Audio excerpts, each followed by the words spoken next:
Welcome to the Exotic Pet Collective. My name is Richard, and today we've got an exciting guest on the podcast. But first, I would like to thank the sponsor of today's podcast. Those are my friends over at Tarantula Cribs. They're huge supporters of the Tarantula Collective YouTube channel and of this podcast and pretty much anything that I do. So a huge shout out to them. If you're looking for high-end acrylic enclosures for your tarantulas, scorpions, or pretty much any other invert, you need to check out Tarantula Cribs. I use them myself. I am a huge fan of them. The acrylic is much thicker than most of the other acrylic enclosures out there. It's extremely clear, but the best part is it has these sliding locking lids. They use very powerful magnets to keep those lids locked into place, and they go in on track, so there's no way for the tarantula or scorpion or whatever inverts you have to really pry those open. I've been using them for months now. I really enjoy them.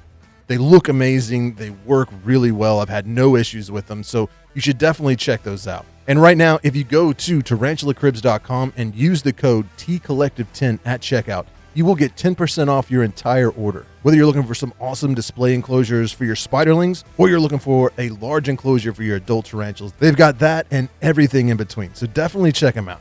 They even have stuff for the enclosures like hides, water dishes, plants, just all kinds of decorations. They even have some skulls. So go to tarantulacribs.com, use that code TCollective10, save yourself 10%, and help support the community. So huge thanks to Tarantula Cribs for believing in this podcast and believing in the YouTube channel and doing so much to support this. It really means a lot to me. You guys are awesome. If this is your first time listening, my name is Richard. I'm from the Tarantula Collective. I upload new podcast every Thursday, and then main channel I upload Mondays and Fridays. So thanks for joining. On today's podcast, we will be talking about all kinds of things arachnid related. And we've got a special guest. This is Jade. You may know her from her YouTube channel, SkyeSpiders. So welcome to the channel, or welcome to the podcast, everyone. This is Jade. Hello. How you doing? I'm doing well. Thank you so much for agreeing to do this. It is nice having you. Always a pleasure. So, been enjoying your channel for quite a while. Well, thank you. Now, you are here in the United States, correct? Yeah, I'm in New York State. And how's the weather out there right now? You guys getting hit pretty bad? It's pretty much what we always get up here. Lots of snow, lots of cold. Right on. Now, can you tell everybody? I'm sorry. I'm originally from Florida, so. No way. Where in Florida? Nice. Orlando. Oh, okay. I lived in Daytona Beach for like 8 years. So not too far away. So can you tell everybody a little bit about yourself? That's definitely a big bag of worms. I'm open about being autistic, gay, used to be a musician till a doctor screwed up my hand, and just turned my tarantula hobby into a potential new career. Went back to college, started working on my graduate degree in spiders. My focus was Avicularia. I'm a big pink toe junkie. I do a lot of educational outreach in my area, work with the local zoo. Before the lockdown, used to give lectures and show off all kinds of animals to little kids in school. And then just in my free time, I play Magic the Gathering on Twitch. Okay, right. So you're a Twitch streamer. You got a YouTube channel. Now, on your new YouTube channel, do you focus mainly on arachnids and spiders and stuff like that, or is it just kind of whatever? It's a combination of my critters and my hobby of Magic the Gathering. Right on.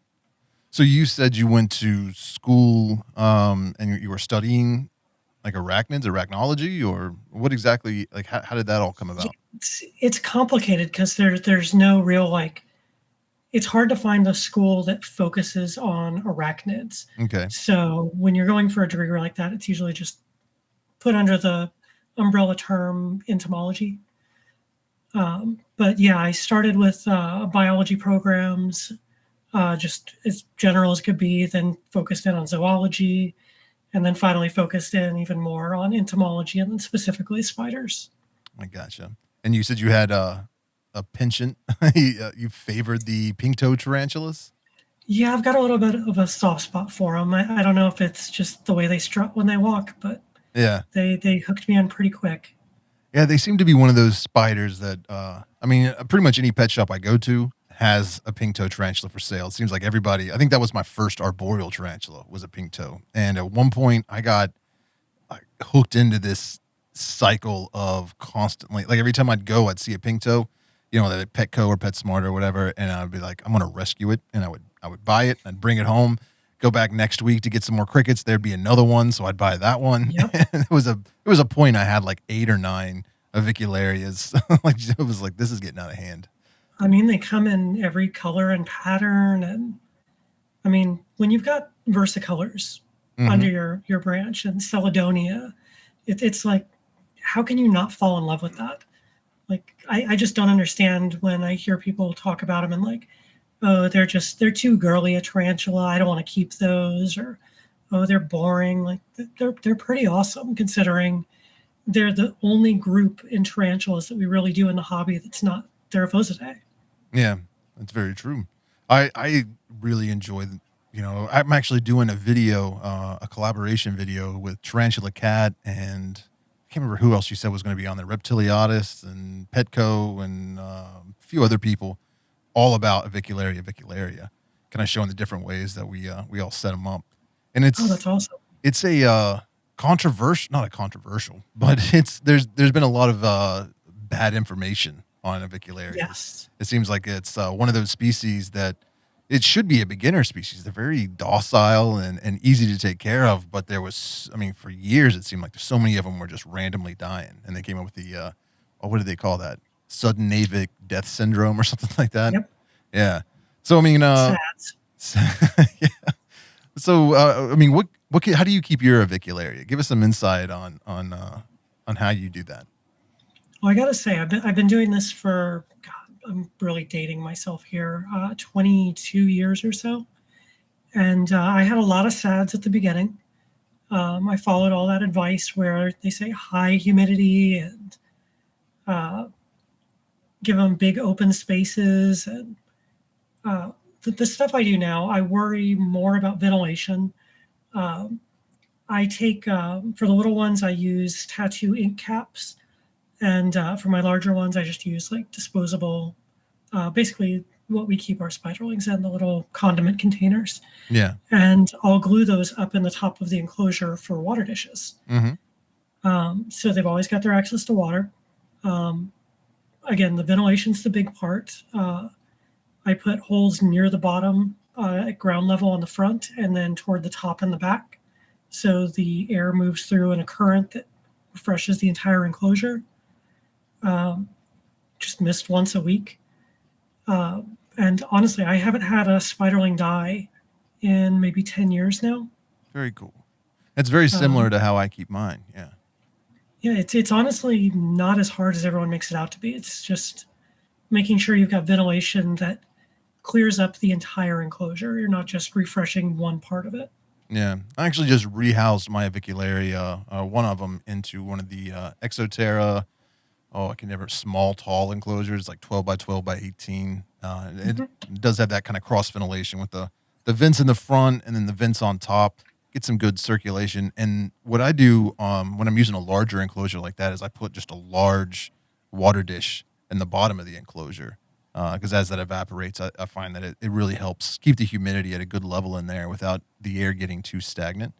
But I had seen, this was months ago. I don't know whatever came of it, but I'd seen some posts online. There was a few guys, actually, I don't know if they were male, but there was a couple people that were talking about experimenting with a different way, kind of a different theory of how to keep avicularias. I don't know if you saw this, but essentially what they were wanting to do was no substrate and not even a water dish. But they were using enclosure, kind of like an Exoterra, arboreal enclosure, and just filling the bottom with water. So it would just have a couple of inches of water. And because they were observing that their avicularias never really went down to the ground at all, so they didn't need the substrate. And having that water would it would really help kind of keep the humidity up without like getting stagnant, or at least without having to worry with mold and stuff like that when you have damp substrate.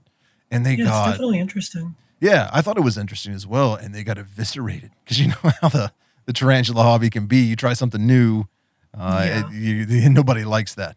It's a Oh my god. very I still slow to remember change. back in the day on arachno boards. Yeah. Um, God, I was like, I think I was member number 7 on that board. I'm that far into it at this point. But everyone was talking about communal keeping Avicularia. And everyone thought they had the right idea, but no one was really posting actual info of how it went. So I was like, you know what? I'm curious, and I've got the stuff available to do this on the cheap. So I took a 55-gallon terrarium that I had, set it up with cork hides, like dozens of them, all kinds of live plants, plastic plants, pretty much a paradise for pink toes. And through, God, how many was it? It was either 8 or 10. I forget how many exactly. And at the end of it, I ended up with 2 very large females, both gravid, and nothing else. Um, and I posted all my results, had this super detailed thread, all kinds of photos. And I swear I still see every year now another person trying exactly the same thing and getting the exact same results. And then everyone's like, "Oh, but they're more tolerant. We can keep these communally. Like all this works fine." And it's just so funny to see it over and over again after putting forth the effort and putting the results out there, that they still doubt it and want to try it. I was doing some research about 5 or 6 years ago. It was actually when it may not have been that long ago. It was whenever I was just starting my YouTube channel. So it was a couple years ago, I guess. I was, just trying to get some additional information on Avicularia. It was one of the first videos that I did. And I came across this old video on YouTube that had hundreds of thousands of views of this guy keeping Avicularia communally in a very large enclosure. I mean, like, larger than any enclosure that I have. Like, it's something that you would keep, like, that I don't even know what you would keep in it. Some kind of large reptile. It's Yeah, yeah. probably like 36 inches high or something. Massive 2-door glass enclosure, and he had 2 or 3 avicularias in there. It's just, really tall, and it looked really cool. And there was a lot of webbing, and but I never saw any follow-up video about how they were doing. So I kind of assumed that they ended up, some cannibalism took place there, because that seems to Two be. or three in a space that big might function, but again, Mhm. I'd want to see the results. Yeah, and that was the thing, is I had seen a lot of people talking about experimenting keeping them communally, and then you never see any updates. So pretty much anytime I see somebody doing that, I'm like, okay, apparently it didn't go well, because they're not bragging about how well it's going. Yeah, Like, I think back to the Dark Den video where he got the Neoholothialiensis yeah, and tried to keep them communally, and then he was down to like what, I think 1 or 2 of each color. yeah, yeah. It's always sad seeing that, because it's really a cool concept to be able to keep multiple tarantulas in one enclosure. Like, I actually have a Monocentrophus balfouri communal right above my head here, Oh and yeah, they're doing really well. But I started out with 4, and I'm down to 3 in the communal, but it wasn't cannibalized. I think it just had a bad molt, or I don't yeah, know what happened. It looked like it had come out of its web tunnels, and like was just on the side of the enclosure, laying on its back like it was about to molt. And I don't know if one of the other Balfouri's disturbed it or something mid molt, but it just never, it ended up dying. It's kind of yeah. heartbreaking. I've had the exact same results in mine where like 1 or 2 will just randomly die. Yeah, But I think the fact those can be kept communally is why that species has gotten to become so popular yeah. so quickly. But I think so Because I mean, many, they weren't even in the hobby 5 years ago. yeah. I don't think. And they're still, relatively expensive for tarantulas. I mean, it's expensive to have a communal, and can be financially devastating when it starts going wrong. And I think that's Yeah, why a lot of people are attracted to something like the Neotheli and see, the possibility of keeping those communally, because the price tag on them, at least here in the U.S., is definitely cheaper. It seems to be a lot more of them available, and I think it would be awesome if it could be kept communally. But I've rarely seen anybody talk about it being successful. Just like yeah. I've Avicularia. never seen a successful one. It seems like it always ends badly, but people keep trying it. But what I was saying earlier is that I think a part of the reason people keep trying to keep Avicularias communally is because there's a couple of websites out there and a couple of YouTube videos that are very popular, or at least they've been around for a while and gotten a lot of hits. So the algorithm will suggest them. And if you just type in Avicularia Communal, it's probably the first video that pops up. So people Mhm. see that and get excited. And then it's like, well, it doesn't matter what you have to say. The recent information is not enough to kind of, settle down somebody that's extremely excited at the concept. And they just got to, some people have to touch the stove to realize that it's hot. It doesn't matter how many times you tell them. But Yeah, it makes me wonder if I need to, like, do my experiment all over again with a new group of them and make a YouTube video out of it. yeah, yeah, that's like the downside of social media, especially YouTube, is that it doesn't always give you the best information or the most recent information. It's just like the most popular information based off what it is you're searching for. I mean, if you look Yeah, I think I for saw Tarantula Cat do a video on that where she pulled up this guy that's like sponges in the water dishes and just all the worst stuff you could imagine. Like put him in a 10-gallon with like an inch of substrate and yeah, Jungle oh Bob or something like that. It's his name. I mean, that's one of the first videos if you just search how to care for a tarantula or a pet tarantula or something, that's the first thing that pops up. It's got millions of views and it's like 10 years, maybe 12 years old. It's an old video, but it's the first one in a Google search usually that pops up as well. So it just mhm. seems like the old information, the bad information, is just a lot more easily accessible than I was I think it was I was talking to Pet Rock and Roll, Amy. She's over in the UK, and right now she is hosting the Fatal Fangs. It's like a tarantula feeding competition with a whole bunch of channels. I think there's 64 channels that are involved in that. And when she was talking about it, because I'm one of the judges for it, that she was mentioning all these tarantula channels that I didn't even know were out there. It's like I thought I knew all the tarantula channels, and just searching tarantula videos on YouTube, none of those channels ever came up. And it's not because they're Yeah. bad content or anything. It's just they're not breaking through the algorithm. You got to go through like 200 exotics layer videos before you find one that's a smaller channel. So Yeah, it's like my stuff I've been doing for God, 2.5 years now. yeah, And like some of my magic videos, I'm lucky to see 100 views on them. yeah, it's difficult breaking through that algorithm. Like I couldn't even tell you how many hours, tens, hundreds of hours I've spent optimizing search engine, results and Oh tags, God, and I don't have the patience for that anymore. it's so frustrating. So you said you're on Twitch as well. Do you ever do any tarantula content on Twitch? I've thought about doing it. Yeah, The problem with doing tarantulas live is there's a lot of downtime yeah, because they may not react right away, or you're moving enclosures around, getting the right angles. Um, I might try it someday, but I'm more likely to do something like put some tarantula content into like a PowerPoint file so I can like jump between videos quickly and then just do it like I'm doing regular Twitch streaming on my laptop. yeah. I'm not an extreme. Something a little more simple to remove that variable. Yeah, that makes sense. Yeah, I'm not really all that familiar with Twitch. I've never streamed on it or anything like that. I don't even think I've ever watched a Twitch live stream before. But I've gotten a lot of people recently that have been suggesting, like saying I should get on Twitch. I'm like, I don't know. I I don't know mean, how that would it's a work. definitely a big place. Yeah. Lots of eyes on your content there. Yeah. I mean, it makes sense if you're doing like live streaming, you're playing games and stuff like that. I understand. I just don't know how I could do tarantulas on Twitch because a lot of it is I mean, it takes me hours sometimes just to get, 10 minutes of footage, just Oh because I yeah. spend a lot of time just filming tarantulas not moving. So I couldn't imagine. I would Yeah, think it'd be very that and boring. your videos you get are some of the better looking ones I've ever seen Uh, on YouTube. well, thank you. I appreciate that. But that, I mean, Like that I can comes tell from you've probably had a photography background at some point in the past. a lot Like of you people actually look say like you that. know what you're doing. But I never owned a camera until a couple years ago.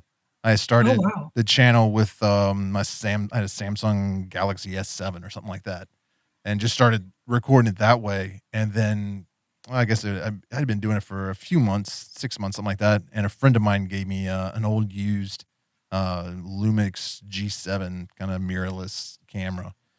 So I started learning that, And that was my first camera I ever owned, like actual camera. So I just started watching YouTube videos on how to use it and how to record video, and just spend, a couple hours every day, maybe like an hour every day would be more reasonable. Just learning how to use the camera and shoot video and stuff like that, and just did a lot of practicing. That's awesome to hear. Actually, you've got a really good eye for it then. Well, thank you. I appreciate that. So, there was something I was going to ask you about Avicularia. How familiar are you with? Like, I have a couple of species in my collection. I have a Avicularia bronus, and what is it? I don't even know how to pronounce it. Avicularia bronus, and it's Avicularia now. Like, there was a lot of like the metallic pink toe and some of those other species that all got moved into the Avicularia species. I mean, were you following that whole name change at all, or can you tell us exactly what happened there? This is kind of complicated for me. Okay. So I moved up to New York about 6-7 years ago to work on my graduate degree, and the project I was working on was reclassifying Avicularia. Like we all admit, it was an absolute mess before it got reclassified. Not that what happened improved things, but like my big goal, like I wanted to earn my degree by renaming my favorite spider, which is the versicolor. Problem is, I ended up at a college that didn't want to honor disability accommodations. Okay. Just simple things like, since I can't use my right hand, I needed a note taker and I needed to be able to type for exams and quizzes and stuff. Mm-hmm. And like, just little things like that they had trouble with. Or like I had a major abdominal surgery and I'm on bed rest, but they want me to hike 20 miles and never give me the notes from the lab I missed because I can't do the hike. Little things like that. So because I was fighting all these things all the years I was there, I didn't get to actually finish my project. And this other person working on it, we were working at the same time and didn't know the other person was doing this. They published first. So they got to reclassify everything. Yeah. And we had similar ideas of what our end goal was. Okay. And what the data was showing us. But they named everything very different from how I would have called it. So not only have I already done all this research, I now have to relearn the research all over again for what they've renamed things. Yeah. So I'm always getting like doubly confused over what the hell everything is now. Because I've got what I worked on for several years, and then, okay, here's what someone else did, and now I've got to learn theirs. Yeah. I get that. People send me questions a lot of the time, wanting to, they're asking about their metallic pink toe, and I wish I could remember how to pronounce it. It's literally in the enclosure behind me, but I don't want to walk over there. But it was a Avicularia bronus and Bronahez and Wowie, something like that. That's not even close. But I had posted a picture of it a couple of years, or like right after that, the big reclassification had happened. And was quickly told in the comments that it is now just a Avicularia, like morph type 4 or something. And I started, kind of looking into all the different morph types, and I just didn't care enough. I think is the problem. I was like, okay, that's just there are small details that are distinguishing all the different morphs, and I just haven't really got into it and really kind of delved into it. So I don't have that knowledge. But I knew that they had switched the Carabiner versicolor. They had renamed that one, and there was another Avicularia that got reclassified, but it is escaping me. Ebrochlora diversipes was another one. Yep. Yeah. Another one I was hoping to name. Yeah. What would you have named it? Honestly, I'm not going to muddle everything up with where I was going with it at this point. Yeah. I mean, like I breed Avicularia on the regular. Yeah. Like Fear Not probably still has some of my spiderlings from last year. Right on. But even I think it's still a gigantic mess and overly complicated. Honestly, everything that's in the the Avicularia variegata or Avicularia avicularia with the morph types, Mm-hmm. they all have overlapping habitat and they interbreed with each other in the wild. They're still fertile when they interbreed. So they are basically, they're the same species. Like it's more complex than that. Yeah. But I mean, that's the quick and dirty version of it. So Like when if you can they're understand that much, you've basically got it. yeah.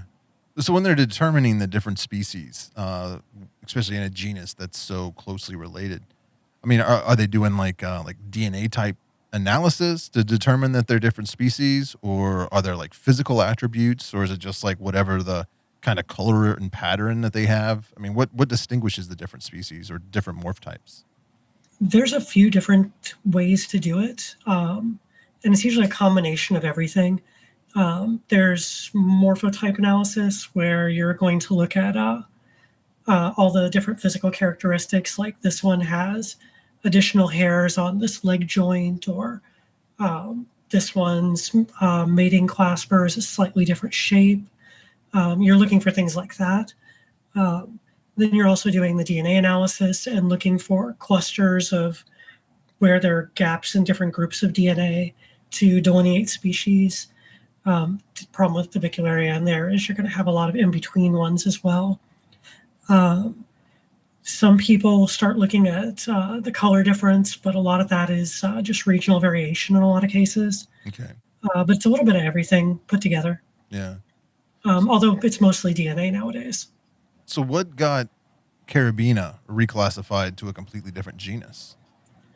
I think a lot of that is down to geographical isolation. All of those are island species for the most part. Mm-hmm. And most of the Avicularia are like mainland South America, Central America type things. Gotcha. Very cool. So what kind of tarantulas do you keep other than Avicularia? Or is that pretty much all you have? I keep a little bit of everything. Do you? Old world, new world. I don't keep many burrowers. I'm just not a fan of pet dirt. Yeah. But I've got like assassin bugs, isopods, true spiders, harvestmen, scorpions. I mean, I've got a scorpion you bred, actually. Awesome. The ones you sent over to Fear Nada, Yeah. like 6 months back. Which, by the way, were not communal for me. No, not until they're When I adults. finally put them all together, I just ended up with one fat one. Yeah. I think So there's another argument against communal. Alex did that as well. Like I have a communal right here, but they're only really communal when they're adults. Like you put them together when they're little squirplings or even juveniles, they'll end up eating each other. But the adults have been. I mean, I got 7 of them in an enclosure, and they're doing too good. Actually, I just was looking at it before I started the podcast with you, and I got another female with a bunch of squirplings on her back. So I probably nice. got another 30 of them, and I still have probably about 80 or 100 different baby scorpions in my nursery at the moment. So I'm getting overrun by scorpions right now.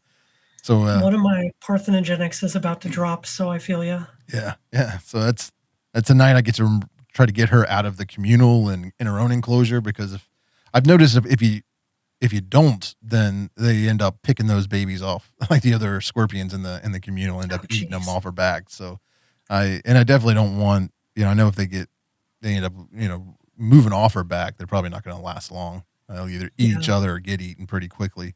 So I usually like to separate them until they crawl off the back, and then pull them all out, put them in their own little tiny deli cup enclosures. And they're really cool, but I'm getting sick of all of the babies. So I may break the communal up here in a little while, because it's, nobody really wants them. It's like I sent those to Fear Not because I didn't know what to do with them. I couldn't find anybody, and Tanya was like, "Yeah, I'll take them." So I sent him to her. She's always been good about taking my extra stuff. Yeah. And so I was actually going to send some more to her. I guess it was end of November, something like that. But she was really busy opening up the new store, so we kept delaying it. Then the weather was bad, and so now I just am taking care of all these baby squirplings, waiting for the weather to break so I can send her a huge box. Like, they're not bad if you can keep them together.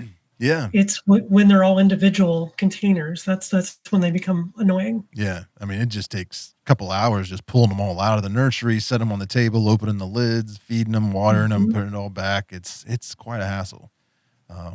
But yeah, the little experience with trying to get them to live together, which by the way was in a much larger enclosure than I would have normally done. Yeah. Like we're talking like an 18-inch high Exoterra, Yeah.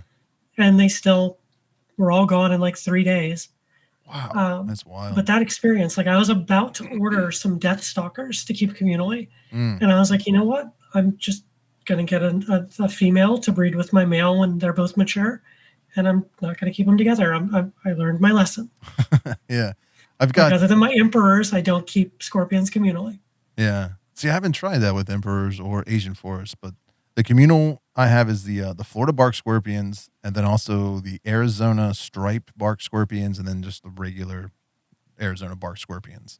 Those are the three scorpion communals I have, and like they're all adults. There's like between 4 to 7 in each one, and they're doing well. They're breeding.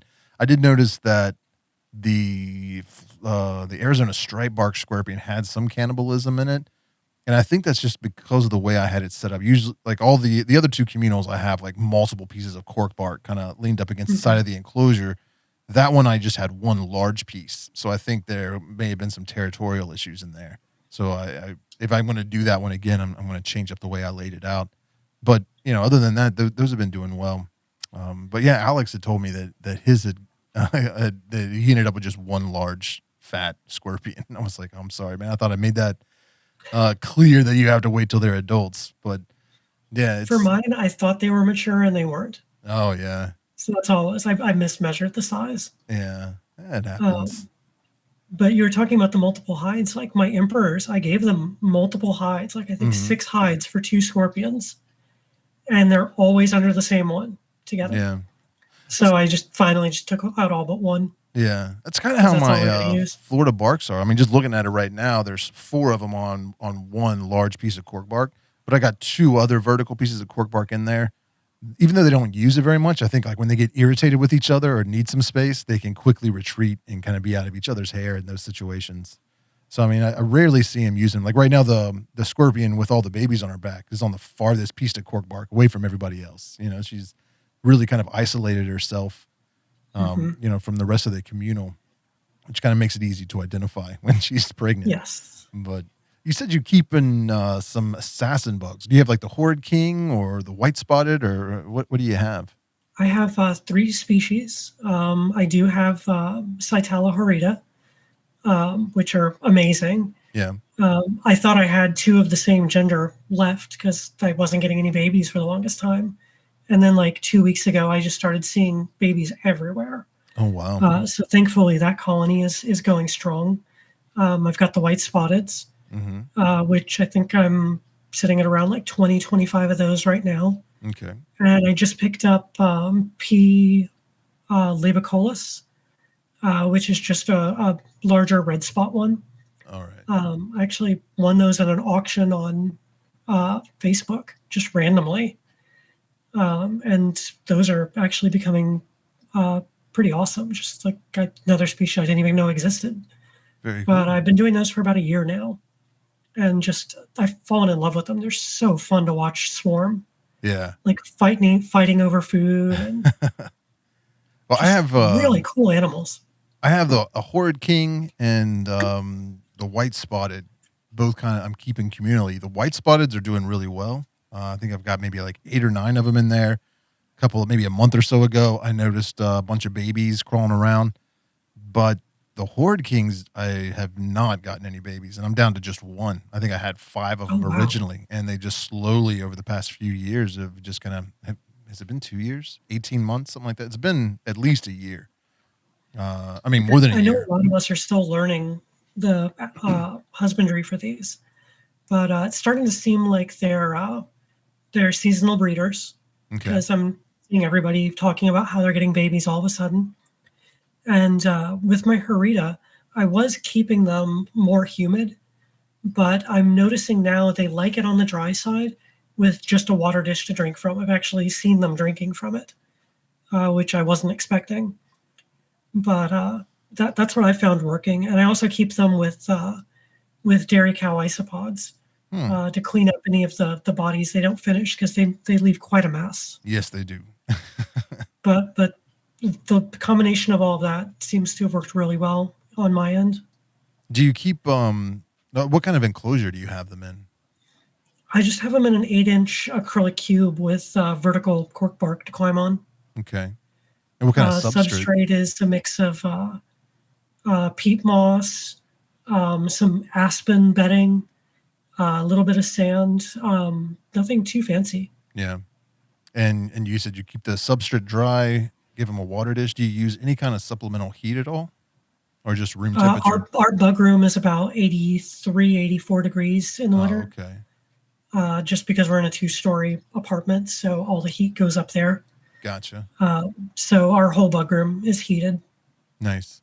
See, I keep mine in my basement, so it's I'm lucky if it hits 72 down here, which is fine for the tarantulas. But I was thinking maybe that had something to do with why my horde kings were not doing very well. I didn't have any supplemental heat. Because I also raised them to the top shelf on my rack. Yeah.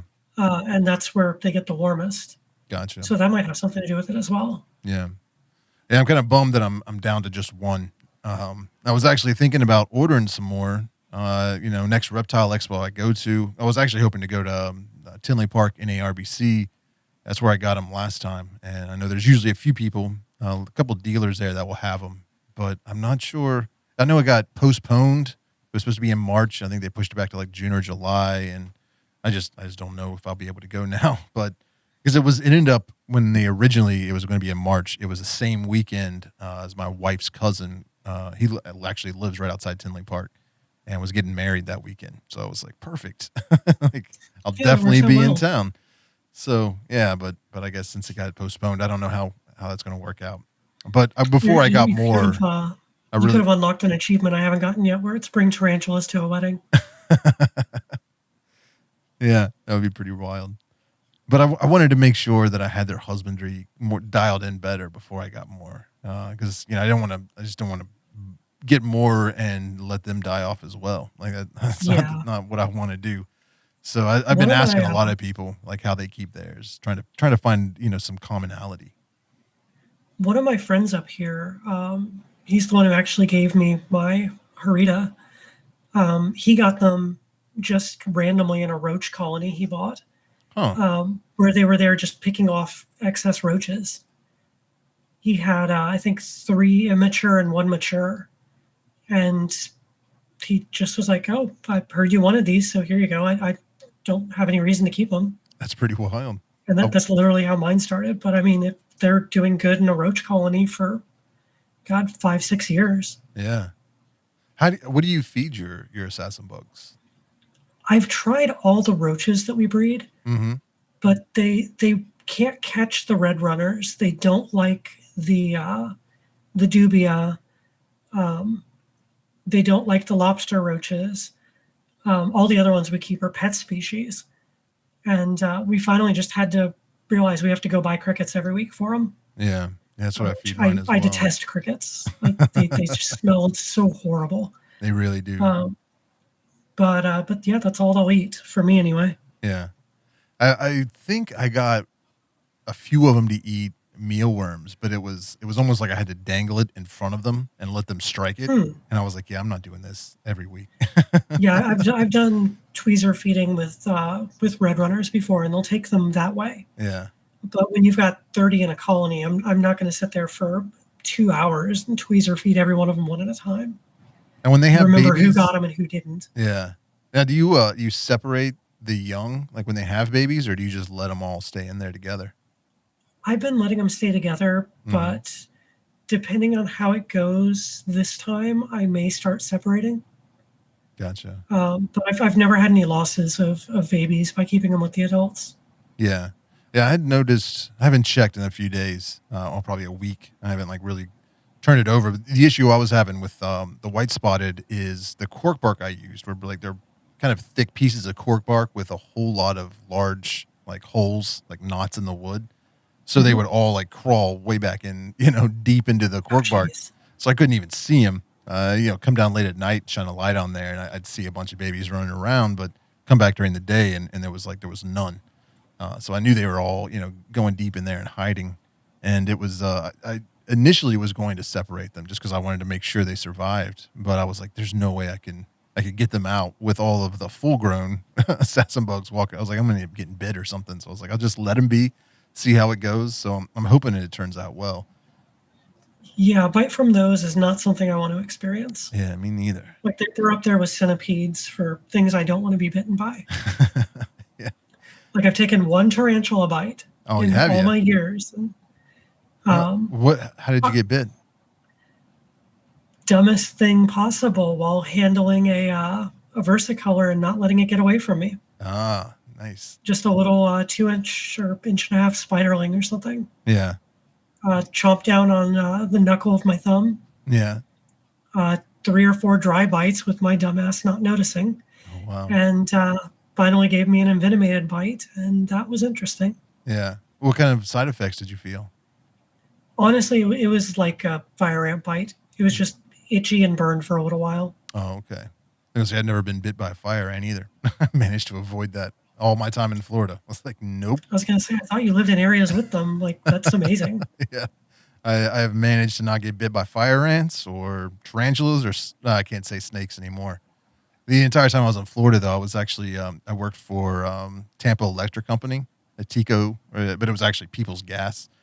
So my job was to walk around in the hot Florida sun and read gas meters. So that was like, I got bit by a lot of dogs and, but never a snake, and had some pretty close calls.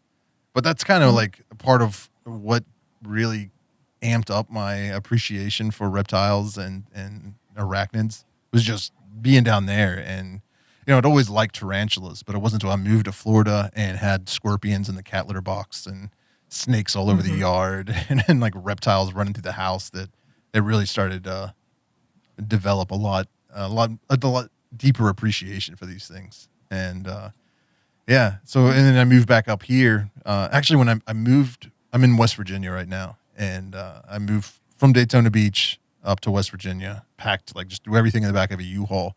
And one of the last things I loaded up was I can't even remember. It was some kind of like succulent tree that we had sitting outside the front door. Put that in the back of the U-Haul. Came up. It was October, I believe, and had already had an apartment set up. So we just pulled into town and then unloaded everything into the new apartment.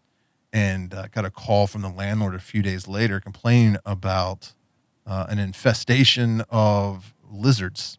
Apparently. And I noticed while we were unpacking, and there had to be a couple of dozen lizards living in that tree. So as we were driving, they were getting out and getting into all of our boxes and stuff. So you'd be opening up boxes, pulling out books, and when those little anoles would take off running. I was like, yeah, I'm not going to catch it.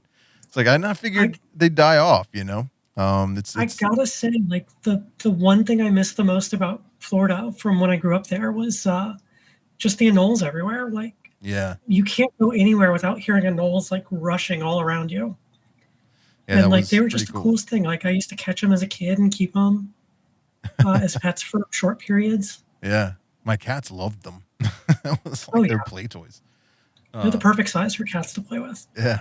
But like between anoles and isopods and oh man, I've caught so many pet critters when I lived in Florida. Yeah. Yeah, it was when I was out there reading meters, like I would always run into black widows because they seem to love making their webs around the actual gas meter, especially if it was in a box. And then they love human structures. Yeah, and then it always seemed to be some kind of rat snake or black snake, or I didn't really run into a whole lot of venomous snakes. Luckily, I mean but they're usually just a really big black snakes, or what do they call them? Usually, they call them black racers down there. I don't know what species that is. Yeah, a lot of black racers. But I had one route for a while. It was almost like I don't think they were mobile homes, but they were like modular homes. There's kind of it just didn't look very sturdy. Like they're not going to last a hurricane, and they're all around these little lakes or ponds on a golf course. It's like a little retirement community and full of old people. And it'd be a lot of snakes in the grass, and then signs everywhere, like I'm going behind the houses and stuff like that, reading meters. And it was like, watch out for the alligator. We just saw an alligator out in the pond, early this Yep. morning. And I'm like, oh, jeez, I am not going to survive this job. Oh man, my uncles and my dad, when they were little kids, would bring home snakes and alligators and all kinds of stuff, and just try and keep it as a pet in the shed out back. And yeah, I've heard so many stories about pet alligators. Yeah. Just, I I mean, when never, that's what's around you. I mean, why not? yeah, I never brought any inside to keep as a pet, just because they were so readily available. But that was probably one of the worst jobs. Like, it paid really well. I got like a company car and all that kind of stuff. I enjoyed that It's because no one aspect of wants to it. do it. What's that? It's because no one wants to do it. It's Yeah, hot. It's sweaty. It's bad work. yeah. I And mean, it's an honest job, but I'm like a it's terrible. fair-skinned, redheaded ginger from lives in his basement from West Virginia, walking around the 90% humidity, 100 degrees in Florida. Oh man, I'd just be I, covered in I sweat. God, I took a job flyering cars down by Disney one summer, Oh geez. and I did it in the middle of the night. So like we'd go out at like 1 in the morning usually is when we'd start, Yeah. and we'd work straight through till like 7 in the morning. Mm, And I still remember a night where I'd just gotten like my back tattooed. yeah. So I like was just walking around with almost nothing on that night, basically just a swimsuit, and just dripping sweat all off of me because it's like 85 degrees at night and still 100% humidity. And Yeah. I think that's like why there's I so never thought many. I'd be able to tolerate the cold, but now that I'm up in New York, it's like I don't think I could tolerate Florida again. Yeah. Yeah. There's no way I would move back to Florida. No hate to anybody living in Florida. It's a beautiful, beautiful place, but I could not live there again. I have a hard time. Like, we were actually talking about going down there for vacation. I'm like, let's give it a few more years. I've only been out for about 10 years. I need a little bit more time. But there's so Yeah. many cool species down there. I mean, a lot of invasive species. Like, I know iguanas are really taking over southern Florida right now. There's or Tillicatl vogons out there, and somewhere outside I've actually Tampa. collected those from an orange grove. Really, you actually saw them? Yes, I've been out to the orange groves and seen them in person. Oh wow! I had So one for a really long time too. did you? How many were out there? Did you like? Oh, there were burrows everywhere. Were there? Yeah, Yeah, I didn't get much out of a lot of them. I think other people had been out collecting right before I'd been there. yeah. But yeah, the burrows were everywhere. That is wild. Did you determine, or did they ever determine where, like, how they got introduced, or is it just still just a mystery? It's mostly a mystery, but I mean the most likely culprit is pet one, and their Yeah, mom said no in the 70s, and they let it go, and they were by an orange grove that was abandoned, yeah, and that was perfect habitat. yeah.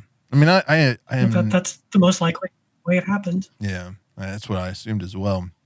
I'm not a huge fan of Like the government coming in and regulating anything really, but especially exotic pets.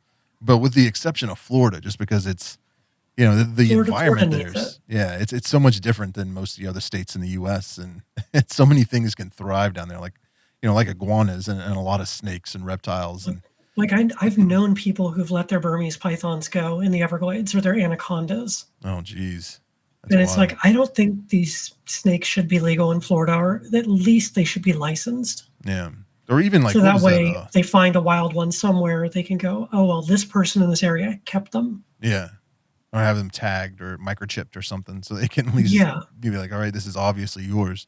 But I remember, was it Hurricane Andrew that came through? That was Miami and just decimated the area. And I remember reading about a lot of animals that escaped, like they were in people's homes or they were in pet shops and stuff like that, completely legal. But they ended up getting out, or people let them out because they couldn't take them with them, and they figured they have a better chance of surviving if they just let them go. So and that fed a lot of that those invasive species. But I was talking to, I think it was Alex from Tarantula Haven, because he lives down out in the Orlando area, and he was complaining because there was a lot of species of roaches he wasn't able to keep because they're so invasive down there. Yep. And it's Oh, pretty wild. I was still able to get them when I lived there. Like it's not hard to get them still. Yeah. But you're talking about Hurricane Andrew. That's actually responsible for one of the biggest ecological disasters Really? as far as invasive species go, in that some bars on the coast had saltwater fish tanks with lionfish in them. Uh-huh. And they got released into the Atlantic. I mean, they're from the Indian Ocean where they actually have predators. Yeah. But in the Atlantic, they have no predators at all. And the native fish, I think they're down to like 10% what the population used to be. Oh, wow. Just because the lionfish have no predators and they can eat anything. Yeah. And they reproduce in massive numbers. And like it all came from that. Oh, that's wild. I was actually watching, my wife was watching some TV show. What was it? It was, I think it had Zoe Deschanel in it, The New Girl or something like that. She was streaming that on Netflix. And they were talking about, this guy was wanting to get a lionfish and was complaining about all the regulations. So I guess that makes sense why it would be so heavily regulated. If people are letting them go in the ocean. I wanted to get one myself, but I mean, I don't mind some regulations on it to make sure people know what they're doing. Yeah. Yeah, there's we've actually talked about that a few times on the podcast. Just a lot of the regulation that's going on with tarantula species and different snakes and reptiles and stuff like that. And it's a frustrating topic because I can really see both sides. When the example of the lionfish or invasive roaches or reptiles in Florida and stuff like that, it kind of makes sense that the government should step in and be like, hey, we can't do this here because of the environment. But then there's also the other side of that coin where places like Oregon they're going through and making all of these species of tarantula and a whole bunch of snakes. They're like, yeah, you can't keep those here. And it's like there's no way that species could be invasive in Oregon. Like it's a tropical I live snake next to, near New York City where you can't keep ferrets. Yeah. Or gerbils, I think, is another one that's like really weird that you can't have. It is strange. I didn't know that. Is that just within the city or is that statewide? It's just New York City. Okay. Because I mean, if it extended out, I wouldn't be able to keep tarantulas in the state. Yeah. Because those are also banned in the city. But like when I lived in Florida, I had the permit required to keep venomous arthropods. Mm-hmm. I needed to have that just to keep scorpions and some of the hotter spiders. I got it right after seeing my first wandering spider in person. Yeah. But I only ever used it for scorpions and pokies and stuff like that. But I mean, I never saw a problem with having to get that. It wasn't very hard to get. It's just you pay a small fee. Yeah. But like the problem with a lot of this stuff is the people writing these laws don't know what they're legislating. Mm-hmm. And they'll find like one random outspoken person to help them draft the bill. And sometimes that person has ulterior motives or they don't fully understand something. Like I was present when body piercing was getting regulated in the state of Florida. Yeah. And my boss at a shop I was part-timing at, he was the one they picked to regulate it. And some of the stuff he did not make any sense. Huh. The tattoo industry was against the regulations, and they said, hey, if you don't regulate tattooing, we won't fight the one on body piercing. So like there's all kinds of things that happen with these regulations that people just don't know about. It's very true. Like behind the scenes. I mean, a lot of times they're written by people that are opposed to it, like I know that like when you look at the vape industry, Mm-hmm. it's like anti-tobacco lobbyists aren't really the ones so much writing it as it is the tobacco lobbyists. It's like it's like the competition is the one. And I know with a lot of times, I think it was Wiccan's Wicked Reptiles just had a video on this about regulation. He's out in Canada, but was talking about a lot of the U.S. regulation. And it's like, it's not reptile keepers, or reptile experts or scientists or anything like that are writing these, and it's not the breeders that are writing the bills, or introducing legislation or even being consulted on it. It's like PETA or ASPCA or whatever these like humane society fronts that don't really do much for for being like they don't do much for pets in all actuality. It's more of a it's kind of a joke when it comes down to it. So yeah, I mean it's another argument for we need less lawyers in government and we need more scientists and real people and stuff. Yeah, people who actually know what's happening. Yeah, I mean up here it was actually just across state line over in Pittsburgh. It was a few years ago, but there was a news story. A guy had a bunch of reptiles, and he had like a little duplex kind of apartment, and in it he had some boas, pythons, a couple of alligators. I mean, just a bunch of like ridiculously large reptiles and a bunch of other exotic pets. And one of the alligators somehow escaped. Like he left the door open or something and Jeez. walked out. And like they found Mhm. it like, a residential neighborhood. There's an alligator walking down the street in, Pittsburgh. And people were losing their minds over it. Like, and it's things like that. Like one thing will happen from one irresponsible person making one mistake, and Yep. and then just the whole hobby kind of gets painted by that one brush. Like, well, everybody that's keeping reptiles probably has an alligator in their basement that could eat a child. So we need to regulate this. It's like I'm just thinking of snake discovery now and their alligator. They take really good care of it, though. Don't get me yeah. wrong. I love those guys. I actually my time frame, like my timeline's so messed up with COVID. But whenever the last time I was at the Tinley Park NARBC, it was we walked into a hotel. My wife and I showed up, and it was late. It was probably like 9 o'clock at night by the time we rolled into town. And the people in front of us, and I cannot remember her name, but it was the young lady from Snake Discovery and Mhm. her boyfriend or whatever. Man, I wish I could remember her name right now. But I actually don't have the part of my brain that codes people's names properly connected. yeah, It's a symptom of my autism, and I can never remember people's names. oh, I Drives me crazy because everyone thinks I don't care. yeah, I wish I could blame that on autism. Maybe I just don't care. I'm really bad with names as well. But they were right in front of me we were checking in the hotel, and part of me wanted to like, introduce myself and be like, "Hey, what's up?" And I'm a YouTuber, you're a YouTuber, we should be friends. But then I'm also like, I'm really tired, and I generally don't. I'm not a people person, so it's like I really don't want to talk to them. And so I just stood there silently behind them, like, yeah, whatever. And anyways, they ended up they were at the wrong hotel. They were like at the hotel right next door. So they like took off, and I'm start checking in. And I look over, and then there's their Canon camera, like their DSLR that he was holding, was just sitting on the counter. I was like, oh crap! Like I know how expensive that stuff can be, and when you're Yeah. going somewhere like the largest reptile breeder conference in North America, like you need that to do what you're doing. Like that was the whole reason they came, probably, or a good portion was to record. So I was like, told the front desk, I was like, this is his camera. But there's, a line of people. There's probably 15 people behind me. So I couldn't like stop checking out or checking in just to go chase them down and give them their camera. So I like Yeah. gave it to the front desk, was like, they just left. You might want to go let them know. I kind of felt bad. Jeez. Like maybe I should have said hi. But I mean, I actually talked to him later on and was like, you guys got your camera back, right? And she was like, yeah. I was like, awesome. Uh, but yeah, they seem like really nice people. That was a long story to a short point. No, it's a good point. So yeah, I couldn't keep. I mean, I struggle with the reptiles I have. Like I could not do something like they're doing. There's a few other people that are doing that as well. But I've got a ball python, a king snake, or two king snakes, a couple of leopard geckos, a date gecko. That's about it. But I mean, do you keep reptiles as well? My wife and I each have one of our own reptiles. Okay.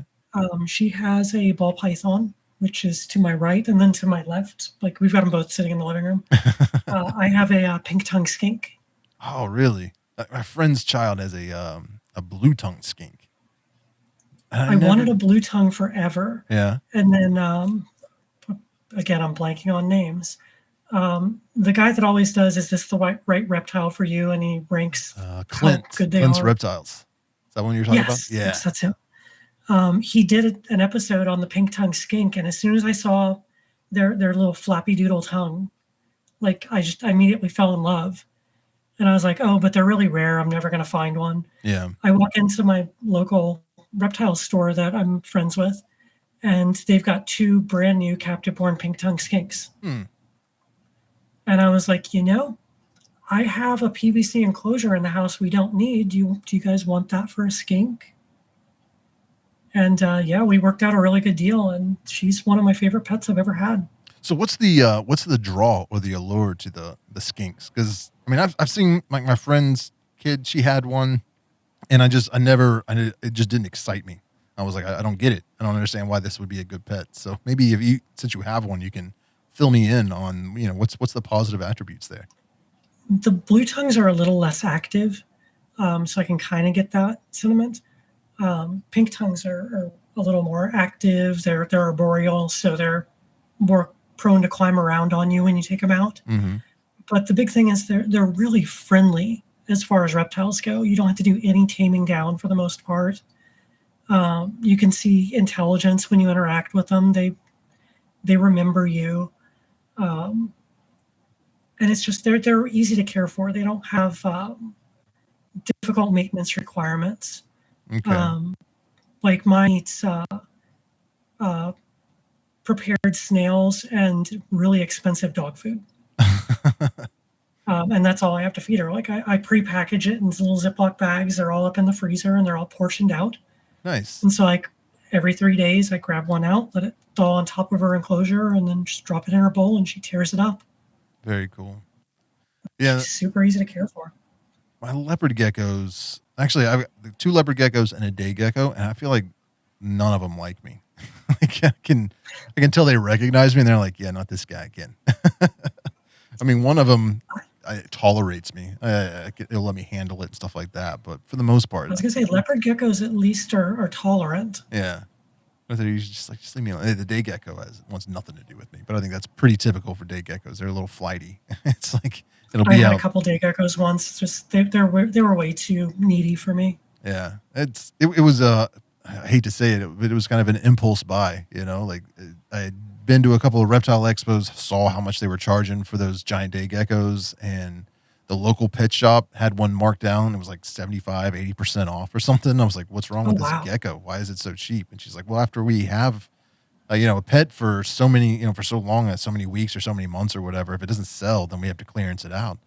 And nobody bought it at the clearance price. So we, kept lowering it until somebody buys it. And I was like, oh, then I will buy it.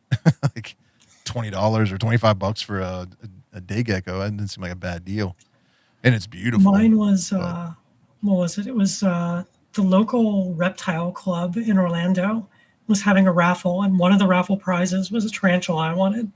And so I entered it, and I won a pair of day geckos. Oh, geez. So I was like, okay, I guess I'm keeping some day geckos. Yeah. And after like 2 months, I was like, I'm going to find someone else that wants these. Yeah. And like just gave them to a friend of mine that wanted them. Right on. So do you a friend of mine wants some day geckos. There you go. Yeah, I ended up giving one of my, I've told this story before, probably multiple times on the podcast, but I'm a cheapskate. So instead of buying like Terra Enclosures at the pet shop or online, which occasionally I will if I need one, but I am constantly going through like Craigslist and different whatever, like local kind of websites that are selling just junk, like there's like yard sale Facebook groups and stuff like that for the local area, and find people that are selling their exoterras for 10, 20, $30. Yep. Even if I don't need them, I see one that's really cheap and it's like, okay, I'll give you $20 for that enclosure. Just keep it in my garage. I was wondering how you had all those glass enclosures in your basement. Yeah. that is how. Because I mean, a lot of times I'd be like, they'd have one for sale, and I'd be like, yeah, I'll buy that for $20, and they're like, all right, come by my house, and I show up, and they've got 5 or 6 enclosures, like they got a bunch of glass aquariums and stuff, and I'm like, they're like, you can have all of it if you want it. I'm like, for how much? And like, just $20. I'm like, sweet. So I fill my car up with enclosures, and I think I had the same thing happen. They're just like, we just want it out of here. Just take it. Yeah. Yeah. So yeah, I'm not paying $150 for a glass enclosure if I can find one used for $20, like it's like, see, I've been really lucky up here. We've got a local person that manufactures custom acrylic enclosures. Nice. So like any animal we have that I want something a specific shape or size, like they've been able to make it. Yeah. So like even my wandering spider, because I don't want that thing to get out. Yeah. They made me an enclosure with a door on each side. Nice. So if it's on the left side, I can open the right side. I've got like a water dish on each side that I can fill. Yeah. And I've never had an issue with that even coming close to getting out because of that. Yeah. One of the sponsors on my YouTube channel, and sometimes they sponsor the podcast. I don't know if you're familiar with Tarantula Cribs. They make. I've been wanting to try their stuff. I like those magnetic closures on those. Yeah, I am a And I'm not just saying that because they sponsor videos, but I just genuinely really like their enclosures. They look really sharp, and I like that locking lid. But one of the biggest complaints I get anytime I mention them in a video is people complaining about the price. It's like, that's $50 for an enclosure. I'm like, yeah, but if you got the Exo Terra, it would be the same Basically the price. same. Yeah, and it's not built for arachnids. It's like you got to modify it and Mhm. make compromises. Like I love those little 8x8x8 exoteric cubes or the 12x12x12s, but it's like Yep. there's really no tarantula that's ideal for. It's like it's too short for an arboreal. It's not, you can't get deep enough substrate for a terrestrial, and fossorials you can't even don't even consider it. I'm going to beg to differ. I have a green bottle blue and one that is doing beautifully, and it's Okay, perfect for yeah, her yeah. because there are really not any of the three types. That's very true. I actually have my OBT in a 12x12x12, and it's loving it. So yeah, there are a few that I guess you're right, but for the most part, there's it. Yeah, I'm not going to put a geniculata in there or anything. Yeah, yeah. I mean, I've got a mature male B Voggins in one of the 12x12x12 cubes, and I mean it works, but it's not ideal. Like it doesn't have. It is just too much space between the Yeah, floor, like the top of the substrate and the lid, and it makes me nervous using those. But they look I nice. keep a lot of mine in, I want to say 16 or 18-inch shoe boxes Yeah, that I just drill my own air holes for. Like same thing with my roaches. Like I just keep them in really big, basically Rubbermaid bins. yeah. In a lot of cases, those are honestly the best enclosures you can do. Yeah, yeah. I use a lot of AMAC boxes, Pioneer plastic boxes, just like plastic display boxes, and drill or melt the holes in them. They're great for spiderlings and juveniles. It's very cost effective. Just go to the Container Store and get 20 enclosures for $20 for your spiderlings. It pretty much. I've never lived near any Container Store, and it drives me crazy. I would love to check that place out. Yeah. Actually, there's one in Pittsburgh, but I've never been to it. I That always is end the up. closest one to me, by the way. What's that? That is the closest one to It me. That or is. Toronto. Wow. I order from it all the time, but it's like I could drive the 45 minutes to Pittsburgh and pick it up, or they'll just deliver it to me the next day. Like, we'll just get it delivered because I hate driving through Pittsburgh. It's a I'm beautiful really city. bad at estimating measurements in my head, so I don't Yeah. trust myself to just do it from the website. Yeah.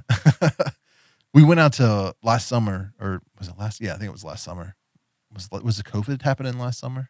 Yeah. So I guess it was Yeah. the summer before COVID. That's how I'll do my timelines. And we went out to another cousin. Another one of my wife's cousins was getting married, and they lived out in Los Angeles. So we went out there for their wedding, and we were doing one of those touristy things, like where you go down to a Chinese theater, in downtown Hollywood, and you get on one of those double decker buses, and they drive you Mhm. throughout LA.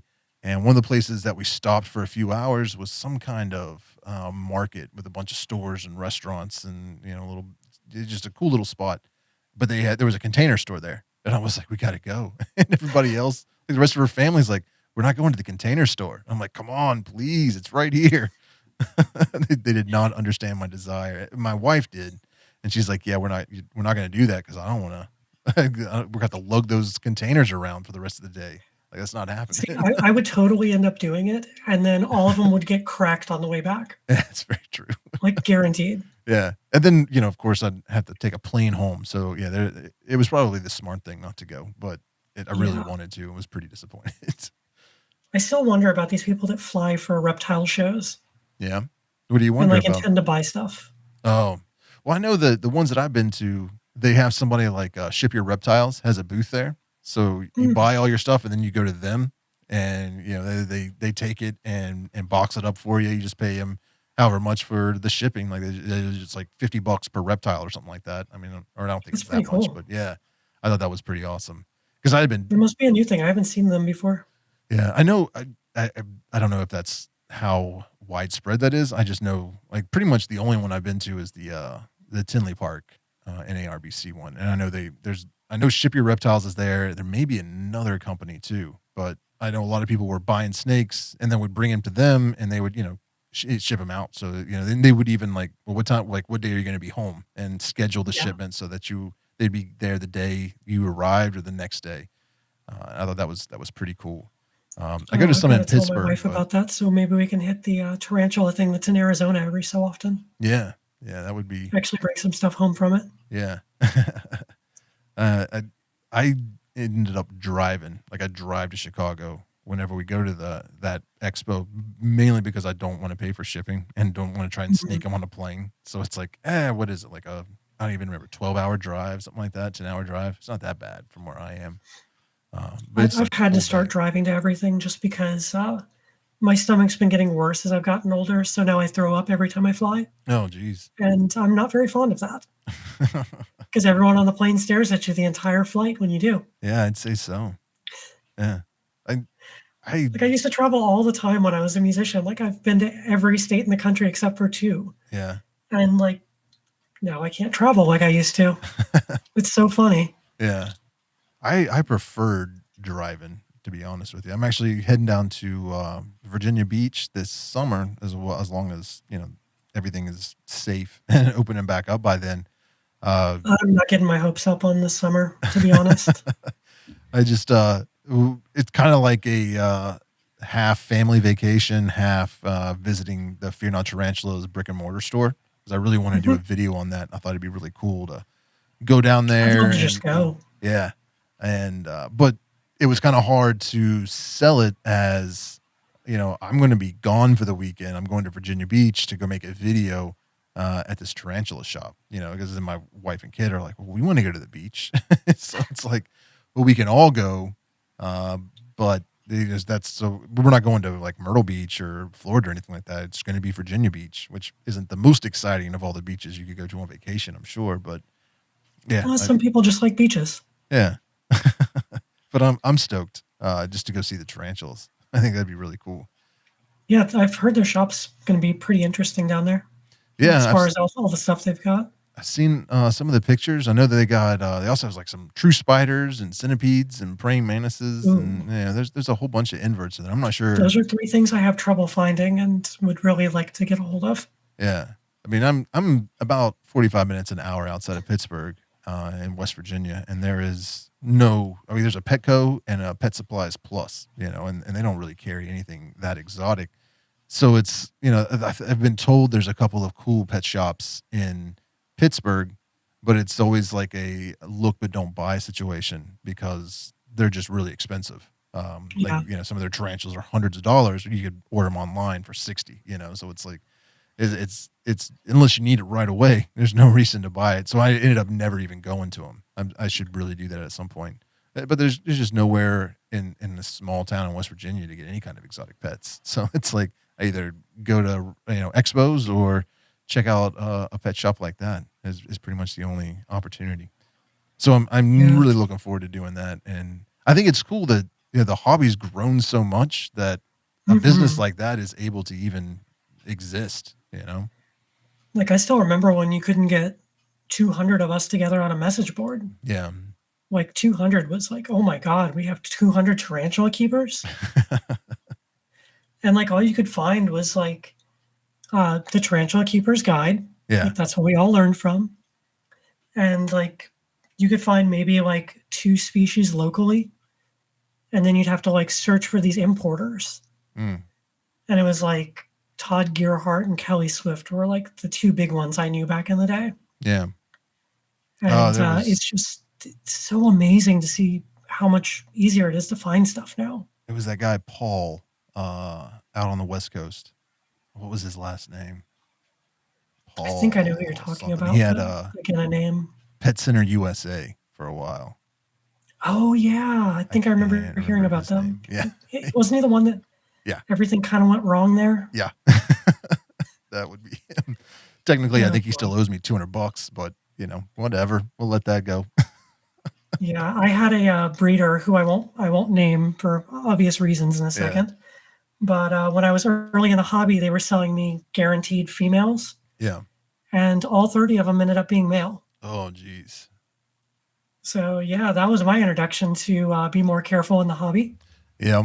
Yeah. I get people sometimes send me messages that they bought a confirmed female from, some random place. I don't think it really matters where he came from, but then it ends up being male. And they have that kind of paranoia, conspiracy kind of centered mind. They're like, they're sexing them as males, very young, and selling them as females just because they don't need the males. And I'm like, I don't think that's it. I think when you're There sexing is actually spiderlings some of it that with small, importers.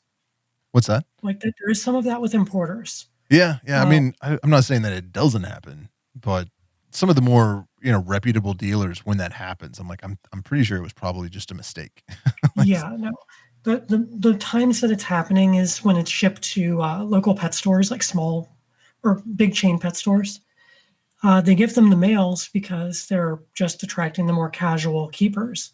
that's And very then the true. females go to the people in the hobby that are picking up imports and selling them to other keepers. I mean, pretty much That's anytime. what I've experienced. Yeah. I mean, whenever I'm buying a tarantula from Petco or PetSmart, I'm assuming that it's most likely going to be a male. Like I was talking about earlier, I was buying all those Avicularias. I think every single one of them ended up being a male. Yeah. And that makes sense because people don't know. You can't look at it. It's not like the people work there can sex it. The people Hmm. buying it aren't really concerned about it and don't realize the lifespan is so much shorter for males. It's just it's a fuzzy tarantula that they're going to keep for a while.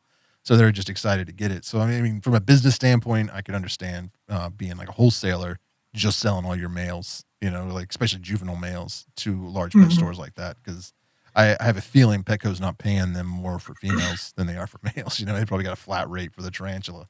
Like, I mean, it works out for people like me because I can just go, oh, we need a male of this species, and we just check the local pet stores. Yeah, but Like, I that's how did. we've gotten a lot of our males for breeding.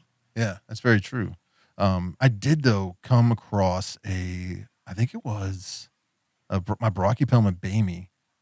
Man, I may be wrong on that, but I feel like that was it. I was at one of those chain pet stores. They had it. They had it for a while, for many months, and it was not too long after I got that gecko at discount price. I was, and I'm in there all the time buying, just random stuff. Like, they see me like, oh man, there's that tarantula guy again. Like, I don't think they're excited to see me because they're like, he's going to order 200 crickets or something stupid, make us work. But uh, I had seen it had been in there for a while, and they even had it mislabeled. They said it was like a Mexican red knee. And I'm like, that is very obviously a Bamey, and I pretty much was like trying to haggle the poor manager. I was like, how about like if you give me 50% off, I'll buy it right now. And she's like, yeah, I don't think we're going to do that. And I'm like, oh, I really wanted it. It was beautiful. And it ended up being a female. So like I ended up Oh, nice. getting, she was a little small. I mean, she was probably a young adult, Brachypelma Hmm. Bamey, and I only paid like $60 for it or something. I was like, Oh, that's a that's good not deal. bad. I was pretty stoked about that. I gotta say, I do miss the early days of the hobby where you could walk into a pet store and find a Smith eye or mislabeled as a rose hair Yeah. for $10. Like, that just doesn't happen anymore. Yeah. I never But had that God, I kind of must have luck. bought like 5 of them like that back in the day. Yeah. I got my first tarantula down in, oh, actually, was I? No. Oh, the first one was in Sioux Falls, South Dakota. I was going to college out there. And, I, though I don't even remember what pet store it was. It was some chain. It was probably a Petco or something like that. And Mhm. just like an end cap on one of the aisles, they had a bunch of like, 16-ounce deli containers or something like maybe 32-ounce deli containers. What are those small little plastic ones? There's probably like 15 of them on there with just a tarantula and a sponge in each one of them.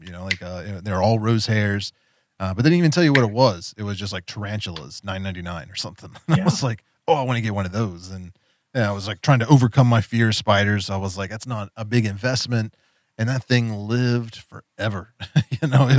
It was my buddy. I ended up, and that obviously she was a female and never hooked out or anything like that. So, it was a nice deal. Now people are, wanting to find rose hairs, like full grown rose hairs, and they're nowhere. It's Yeah. ironic. They were like in and I mean, I'm sure it was because most of them were wild caught. But then I moved to Florida, and there was I can't even remember. I wish I could remember the name of the pet shop. It was in Daytona Beach, and it was like an exotic pet shop. I mean, they had fish and stuff like that, but they also had like monkeys and like a little fox. I think those were like display animals, but I mean, they had a bunch. It's like a little I think tiny I know the zoo. pet store. Yeah, it was very cool. And I got another rose hair from them, and I actually brought before I bought a second tarantula. I had brought my first one in because I was wanting to see if the guy would tell me what sex it was because I was like, I don't know if it's a male or female, and I don't know where the genitals are. So I was like, you look at it and tell me. And he's like, yeah, I can't do that. But I had like taken the lid off the enclosure and stuck my hand in there and pulled it up, and he freaked out. He was like, don't handle your tarantula. And I'm like, what? That was the first time I'd ever heard somebody be like, that's not a good idea. And I was like, I handle her all the time. I'm maybe 20 years old, something like that, and it was like, it was the cool thing to do. Like I would, I get drunk with my friends and then pull the tarantula out and show people. I mean, like terrible, terrible stuff. Like looking back, it's like that was really dumb and reckless. But if you want dumb and reckless, my first tarantula is probably going to top that. okay. So local pet store back in Florida, place that was like next to a Walmart, little mom and pop place.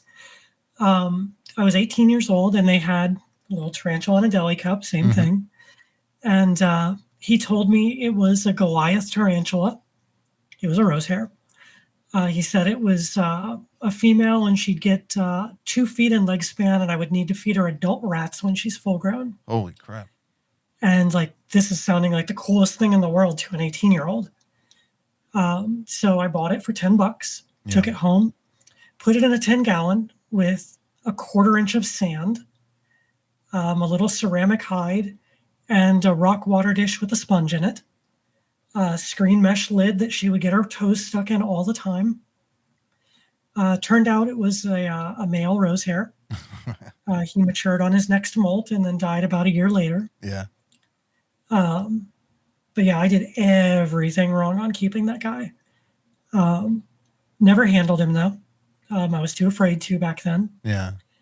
But shortly after he passed, I got my very first real tarantula, which was a real Goliath bird eater. So I got a Theraphosa blondii and did everything mostly right on that one. I did do some weird enclosure things where I kept it in a 20-gallon aquarium by itself as a spiderling. But it actually helped with the ventilation and the humidity and everything, the way I was keeping it. Yeah. So it worked out, but yeah, just that rose hair on the sand with the sponge and screen lid. And, oh my God, look at my Goliath tarantula.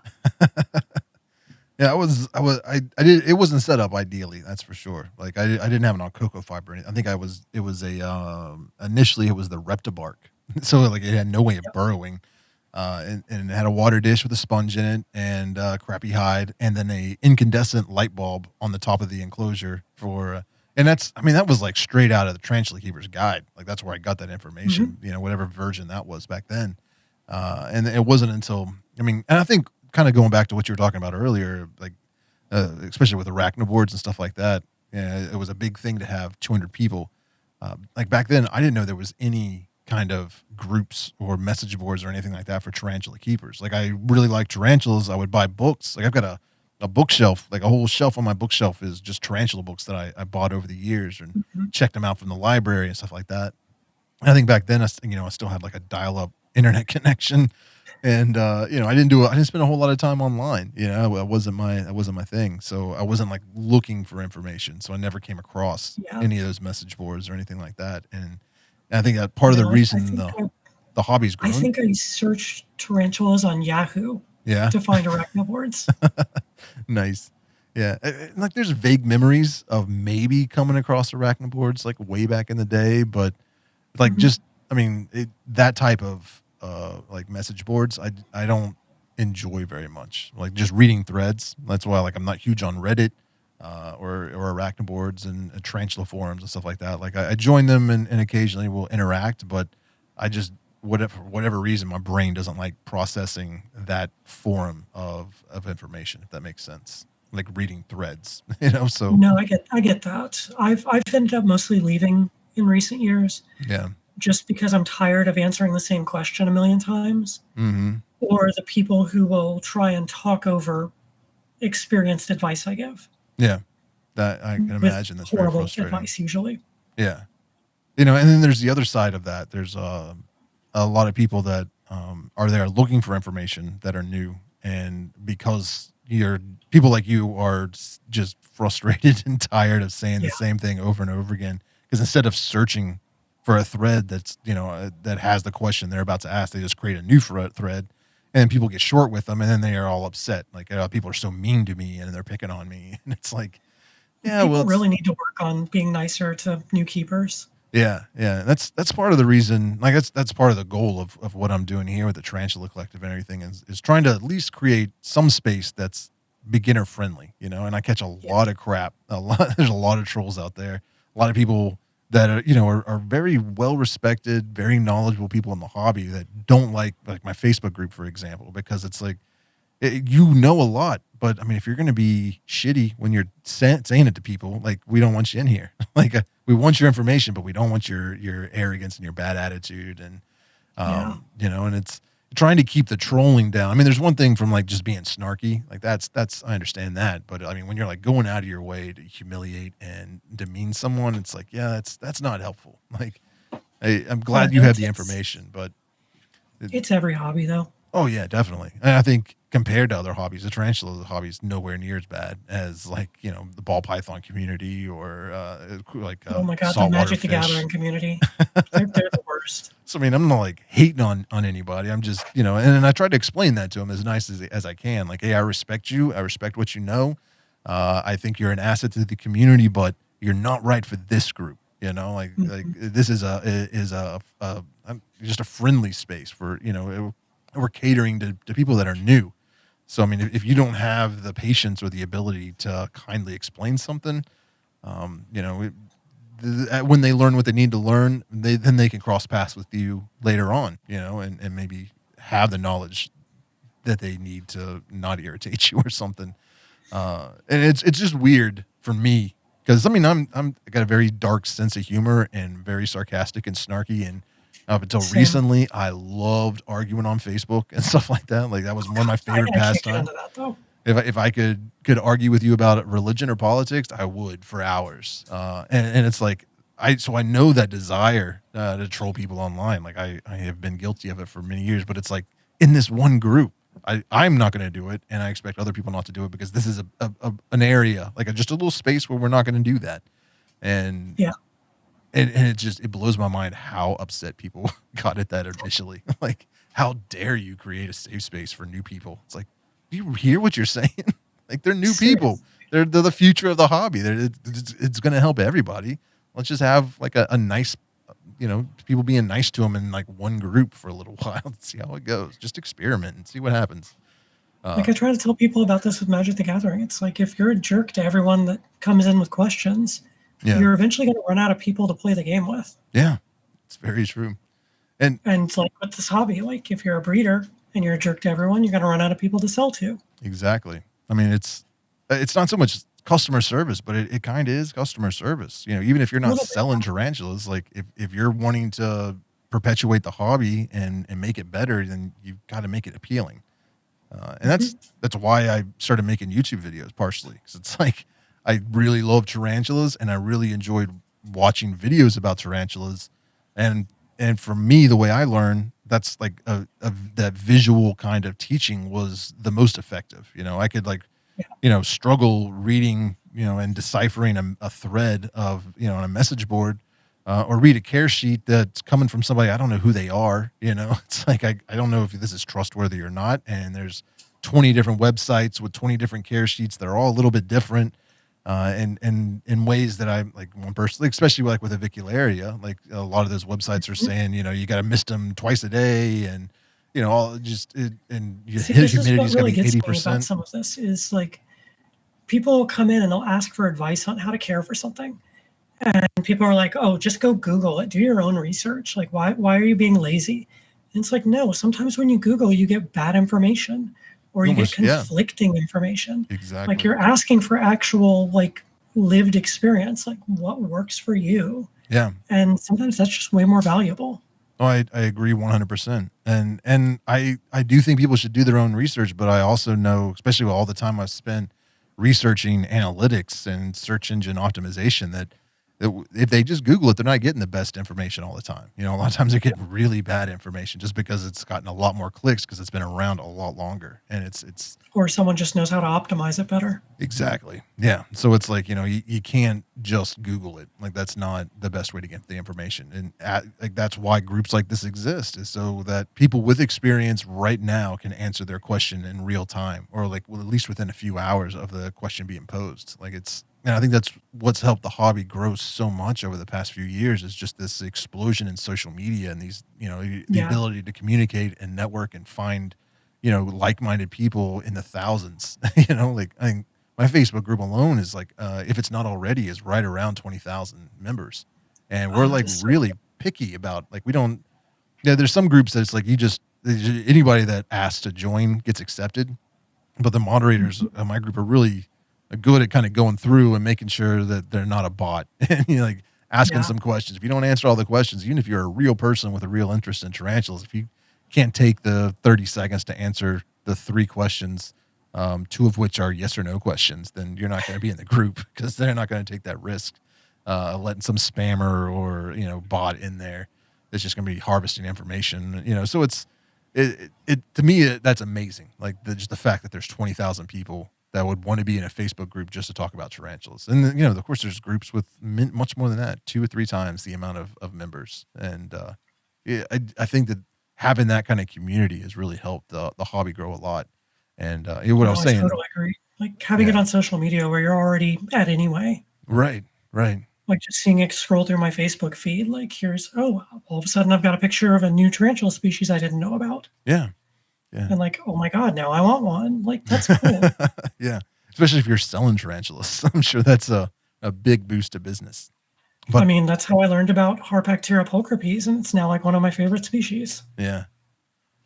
Harpactira pulchripes. I always mispronounce that one. It's pulchripes. People mispronounce everything. Like this is probably my biggest pet peeve with the tarantula community, especially the YouTube community. Yeah. Is everyone pronounces Latin names wrong. Oh yeah, I got mocked relentlessly by biology professors when I first got to college. Yeah. Because I was saying like Theraphosa blondi or Brachypelma hamori. No, it's hamori. Yeah. Blondi. If there's an I at the end, it's a hard I. It's Latin. Yeah. And like as I went on, I was like, was it just that one professor? I've asked like a whole bunch of my professors over the years, and all of them are like, yeah, it's a hard I. Yeah. Everyone's getting that wrong. How do you pronounce the Brachypelma bamey? How do you know what that official pronunciation? Bamey? So I've heard Bomi. Bomai. It's Bomai. Yes, Bomai. Okay, because I tell people on almost every video, I feel like like don't quote me on the pronunciations. Like I'm just some, you know. It's subjective. What's that?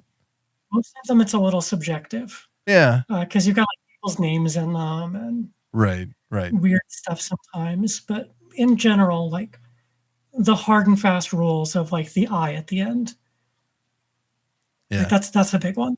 And the most frustrating thing, just from my perspective, is that I will know, like in my brain, it's pulchripes, and then I record a video and I say pulchripes and don't even realize it, and then I think substrate. So yeah, substrate drives people crazy. Apparently, I don't even know where that one came up from. Couldn't resist the dig on that. I feel like that's just my West Virginia accent sneaking in or something. Oh yeah, no, totally. I'm just like substrate, but it's like no, like I had some wrong. Like I used to say ephebopus, and it's ephebopus. Ephebopus. Should do a podcast that's just pronouncing Latin correctly. I have to get my Latin. I've thought about making a YouTube video about it. I really have. Yeah. Or like the fact that everyone now, instead of saying spiderling, says sling. Yeah. And like you get someone new to the hobby, you have to explain that every single time. Definitely. That's why I made a video. It was just like on the terminology. Like, this is what New World means. This is what Old World means. This is what sling means, you know, kind of like, because I got asked those questions. I mean, that's what I base a lot of my videos on. What questions am I getting asked the most? And, you know, one of my pet peeves though, is that I will spend 20 hours filming, editing, writing, you know, do everything to make this video and put it out there. And then like, you know, somebody asks a question. And it's like, oh yeah, I have a video on that. Have you watched it? No. I'm like, oh, well, here it is. Well, can't you just tell me? It's like, no, I'm not going to do that. Like, I'm not going to sit here and type out 3 paragraphs when I've already spent dozens of hours making a video. Like, just watch the damn video. Like, put all the effort in, and they just want the TLDR. Yeah. Like, sorry. I ain't got that kind of time. Like, it makes me want to make videos with the TLDR at the beginning, and it's like, just watch the first 30 seconds, and it'll cover everything. Yeah, that's not a bad idea. But I have this, and you can't really probably tell right now, but I mean, I grew up in West Virginia. There's that Appalachian accent, and there's some words that I got to be very careful with. The most important one, or the worst offender, is measure, like measuring tape. Like, I have to really concentrate on how I pronounce that, and it's that same that middle part of the word measure is the same as in substrate, like that a kind of a. I probably sound like a very strange person right now making these weird noises, but it comes out measure. Like, I'm like, hey, would you hand me that measuring tape? People are like, the what? I've never heard. So, like, it was sometimes when I say substrate, it turns into like substrate. I don't even know how to do it. I can't force myself to do it, but it comes off sounding really Appalachian. So it's like, I've still got Latin names. I don't remember how I pronounced them wrong originally. I've only remembered the correct one at this point. yeah. Like, apophysis was another one, like Theraphosa apophysis. Yeah. Like, I know I said it wrong before, but I don't remember how I was saying it. Apophysis is not one I've had an issue with, but I think that's just because it sounds very similar to that Egyptian god. I just clicked on how I used to say it, and it was apophysis. Apophysis. That's a good one. Because again, when you just read these things, you don't realize exactly what they really should be. Yeah. And like, if you come up just reading them online, or like you've never had anyone to talk to about them, you don't watch YouTube, like, it's definitely easy to mispronounce things. Definitely.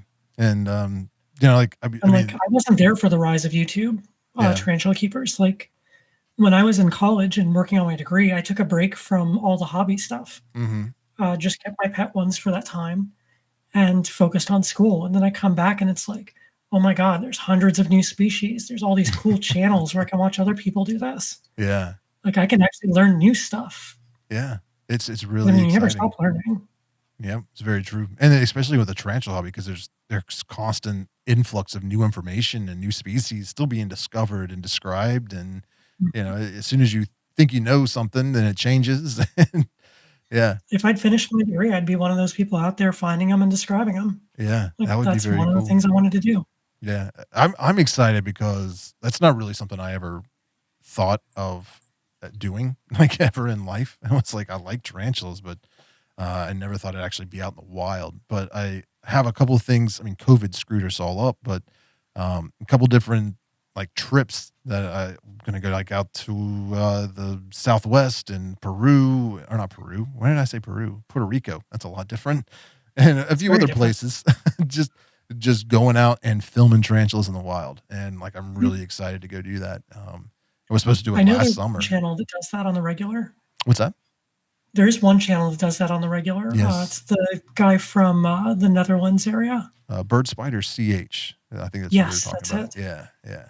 I always like seeing those just because it's nice to see what the natural habitat's like. Yeah. I enjoy his videos as well, and that's kind of like what inspired me to want to do stuff like that. Yeah, I wish I could get through to him and be like, hey, I know you're involved with describing these species. Any chance I could get in on that? Yeah, I'm sure. Just send him an email or something. I've never had a hard time getting in contact with him. I haven't found his email. Oh, okay. He seems like I'm bad at finding that kind of stuff. He's a nice guy. Seems like it. Yeah. So, I mean, if you're listening, go check out his YouTube channel, BioDude CH, if you haven't already. He's got some great content. I mean, that guy goes everywhere. He's in Mexico, South America, India. I don't know if he's actually been in India, but I feel like he was somebody that would have. I know he's been in Costa Rica a few times. Yeah. I mean, he was looking for a Ceropogopus, or he was looking for some fossorials. So I feel like he had to be somewhere over in Asia.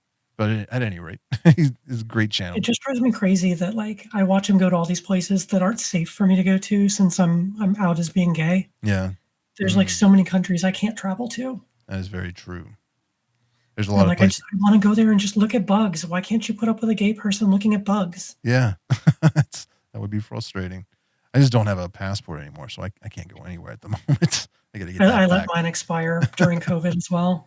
Yeah. Oh, I left Like my I've still backyard got like the long, easy long ago. passport for the state of New York where I can go to Canada, Yeah. but that's it. There's no tarantulas in Canada. Yeah. The things were getting crazy a while ago. I actually had made plans essentially to cross the border illegally into Canada if things got crazy enough, because I was like, there's no way I'm going to be able to get a passport right now. So let's Oh, just believe find me, a. we've got the same kind of plans. Just disabled gay woman and her wife definitely might need to get out of the country at some point If in the Handmaid's last Tale starts 4 years becoming or so. reality, we are bouncing. But We were yeah. trying to figure out how to get our spiders and stuff across the border. Yeah. That was the tricky part. Yeah.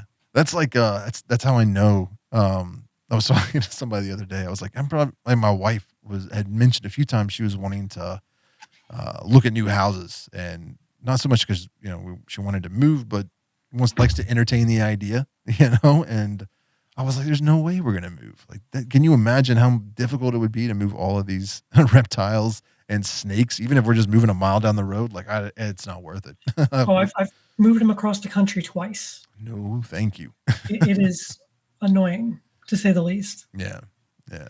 Okay, I'm having to dance around headphones and a cat that just came back. Uh-oh. Let Zoidberg say hi real quick. Oh, hello, hairless cat. He's a cutie pie. Awesome. But yeah, that's something I really would like to do in the future. Is not actually like describe tarantulas or anything like that, but just go out in the wild and see where they're actually what their natural habitat is, just out of Oh, yeah, curiosity. it's a great experience. But and I think that would be like Bird Spider CH. He's a great YouTube channel and very educational, and it's cool to do that vicariously. But personally, I want to do it myself, and part of the reason I got into YouTube, one was just because I really enjoyed watching these videos, and I really learned a lot from some of the YouTubers out there. And at this point, I'm not talking about Bird Spider, but some of the channels that I watched a lot and learned the most from was also very frustrating, just because they weren't.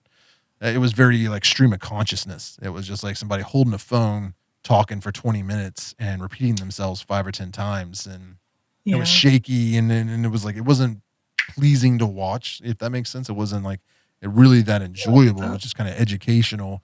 I got the information I needed in a manner that I could retain it a lot better than other forms, but it wasn't visually appealing, and the audio that's not a word. It didn't sound great.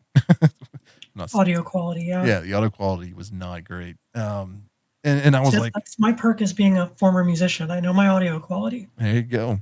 And that's why I was like, instead of complaining, how about I just try and do it myself? And then realized, well, that's why it's very difficult to do this. That's why people are just like, yeah, I'm terrible at editing videos. I try to get it right on the first try, and just we'll go with that. Yeah. I tried to do that for a while, and then was just like, yeah, my brain just doesn't like to do that. So one of the reasons why I like Twitch, it's a live thing, so you just have your one take anyway. Yeah. Yeah, I've done some live streaming on my channel. It's always fun because but when I do it, it's more like I'm just hanging out and talking to people, just answering questions and stuff like that, and that's fun. But like trying to record a video in one take, like there's no way I could do that. I screw up and mispronounce and say stupid stuff so often. It's like, yeah, there's nothing. I have to edit it. Try being on medical weed 24/7. You will say some weird stuff. I would imagine so. On it right now, so. I have no medical conditions, but in my 20s, I felt like I did. Like I was just on the 24/7. I was stoned, and yeah, that's why I don't remember most of my 20s, among other things. Is the memory stuff from that? Yeah. Yeah, it was. My mom was telling some story. I actually had her on a YouTube video, and she was telling stories about me keeping weird reptiles and mammals and stuff like hamsters and stuff as a kid, and how I've this has kind of been a theme throughout my life. And some of the stories she was telling, I was like, I don't remember that at all. She's like, well, you burnt those brain cells up. I'm like, yeah, I probably did. That's why. But we're talking about educational videos and stuff. I keep toying with the idea of making PowerPoints and doing like I've taught a few biology classes while I was working on my degree. Yeah. And basically just teaching a tarantula class over YouTube. I think that would be very good. Break down like what makes certain things unique, and how we come across some of this knowledge, and here's a tutorial on breeding, and like just Yeah. stuff people might actually care about. I think you should totally do that. I mean, I think videos like that would be very helpful are things like going like, and this is some stuff I've actually been planning on doing. I just haven't really figured out how to do it the way like in my style. But just like going over all the parts, like the body parts of a tarantula, just like this, like, just kind of just finding some way to explain those, because then sometimes you say carapace, nobody has any idea what you're talking about, or Yeah. which one's the pedipalp, so just having like that ability, a video just kind of explaining that would be. I'll give you my analogy for pedipalps that makes it so no one ever forgets it. Mm-hmm. I use this when I'm teaching little kids, and I tell them to put your hands together like this. I can't bend my wrist, so I can't fully do it. But when you put your hands together like this, your fingers are the 8 legs, and your thumbs are the pedipalps. Nice. And they use their pedipalps like thumbs to pick things up and do everything. Yeah, that's a very good When analogy. I tell people that way, they never forget it. Very good. I was actually supposed You to can do tell a classes. yeah. I was supposed to do a presentation on tarantulas at like a small town nearby at their public library, and they wanted me to come in and like talk for 30 minutes or an hour about tarantulas to the kids. And I was like, luckily, I got saved by COVID. So I was like, I really like. I don't want to tell this poor librarian no, she's very nice, but I just don't like people. So I was like, I struggle. I love doing stuff with kids. It is so much fun. I'm sure they're so open about it. Yeah, I mean, a lot of times stuff like that, like I get seriously anxious going to reptile expos or stuff like that. But once I'm there and interacting with people, it's all cool. But it's just like leading up to it, I'm like, oh, I don't want to do this. I don't want to leave my house. I don't want to talk to people. That's what my Xanax prescription is for. That's what gets me outdoors. But yeah, it's and I'm sure she's going to hold me to it. My strategy for everything is medicate myself, basically. I've noticed. Mine is the exact opposite. I got rid of all that stuff, with the exception of nicotine. I wish I could get rid of all of it, but nicotine and caffeine to keep me awake. With it, so I'll tolerate it. Yeah, I think my problem is I just indulged too much, and it was like, yeah, I just can't do any of this anymore because it can be a thing. Yeah, it became a very. I mean, as I said, I was a performer, professional musician. Like I've seen heroin shot into an eyeball. Yeah. Like I've seen the worst of the worst, and I've seen people who handle it really well. Yeah, but that kind of addictive personality that I have has definitely manifested itself in the reptile and arachnid hobby. I definitely have to keep myself in check sometimes because I can get caught up in acquiring new species just for the thrill. Like, and that's something I warn people a lot about because it's like I can recognize that myself. So. Make sure you're not getting over your head because it can definitely happen. I see a lot of YouTubers where they just keep doing all these unboxing videos. It's like unboxing after unboxing. It's like, these are going to get big and you're going to run out of room. Yeah. Like, at least with my collection, like, yeah, I'm using all my shelf space, but all the babies that are growing up, I'm going to have males maturing out and going off on breedings. I can't think of anybody by specific name at the moment, but there are some I think they call them pet tubers, that dirty word, and they're not, I mean they have reptiles and mammals and arachnids and they just whatever, they're just any pet, and they're constantly doing unboxing videos and have talked about it. Like I've heard them discuss like how those are some of their most viewed videos, so it really kind of it just feeds into that. Like they get the thrill of unboxing an animal, but then they also get that positive feedback, through the algorithm and through, just YouTube's like a lot of people enjoyed watching this. And they're saying nice things. So now there's like two different fronts that are really encouraging them to get more and do it over and over again. And I have been fortunate enough that anytime I do an unboxing video, it's like one of my least viewed for whatever reason. Same, yeah. So I tried a couple and just didn't get any views on them. Yeah, it's like, well, people don't like watching my me stuff unbox. That gets good views as far as my spider stuff is always like feeding an oddball animal, like a huntsman spider or assassin bugs or a centipede. Yeah. Like just a really cool feeding video that you don't normally get to see. Yeah. And I think that's why I get frustrated sometimes, is because I see these other channels, especially bigger channels, that do unboxing videos or feeding videos and get tens or hundreds or even millions of views. And I'm like, Mhm. okay, that's what people want. And then I do it, and it's like that's my worst performing video. Like people are all the time like, you should do more feeding videos. I'm like, man, you haven't even watched the feeding videos I've done. Because like, some videos will have 20,000 views, and then like the feeding video I did has like 3,000, and I spent a lot of time doing that. So yeah, I'm not going to keep doing that anymore. It's a waste of time. Like what gets me is when I see these channels with people who have like 2 to 4 years experience and that's it. And like people are taking them as gospel truth. Like everything they say is the right way to do it. Yeah. And like I see channels where they'll feed their tarantulas hissing cockroaches, like adult hissers. And it's like I've seen a lot of chipped fangs over the years or broken Mm. fangs from feeding hissers. Yeah.